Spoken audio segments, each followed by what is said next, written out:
it's pretty clear that news organizations are using social media tools in ways to, one, brand the news organization as a trusted source, which would automatically mean that they would rise to the top of the clutter. Secondly, they're training their reporters to see themselves as trusted sources and to develop followings online. If you look at somebody like Andy Carvin from NPR, he's been for the past few months nonstop tweeting, or actually I should say retweeting, um, sort of curating important information that's coming out of, well, starting with Tunisia, and then he went on to Egypt, and now he's currently focused on Libya as well as all the other outbreaks that have happened in that part of the world. Now, he's not necessarily tweeting his own content.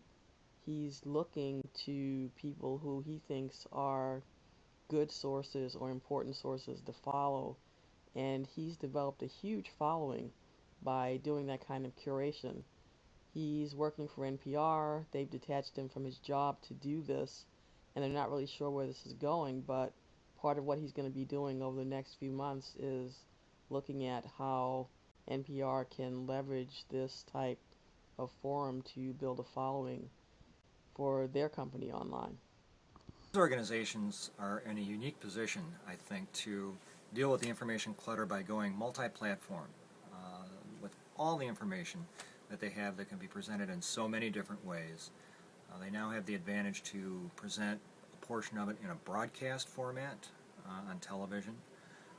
They can use any number of internet-driven sources, reporters' blogs.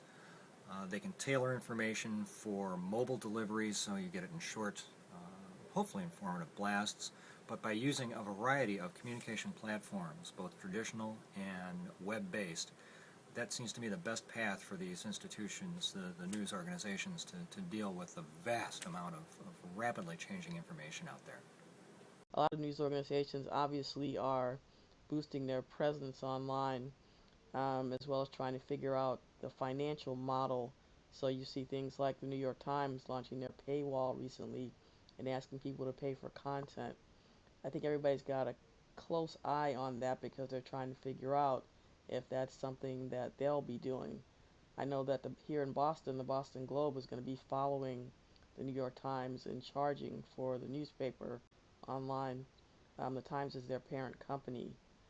Other things that news organizations are doing, well, I think the iPad has had a major impact on the industry, and a lot of news organizations are trying to figure out, well, how do I produce in that format which allows me to embed content and pair up video and text and interactive graphics in a way that can't be done in other formats and that are unique to the tablet format.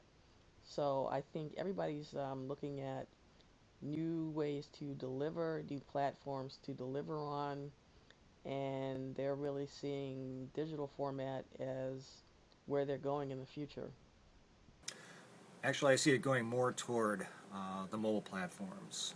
The more people who have tablets, smartphones. Unfortunately, I think when that happens, the news is going to come to us in a little bit more simplified, sometimes even sensationalistic or attention-getting fashion, and necessary subtlety and background, context, explanation may be lost. But if people go to traditional websites, such like a CNN or a FoxNews.com, where they might be able to get the background that they wouldn't get on a mobile platform, hopefully they will do that. But increasingly, people want not only information when they want it, but where they want it. So when it's tailored for mobile, it's a little different. What is your recommendation for people, to deal with all this information that is like a bombing? Use them all. Use every source of information available to you. Use the radio. Read magazines. Read whatever newspapers are left. But my basic recommendation is to get as much from different sources as you can.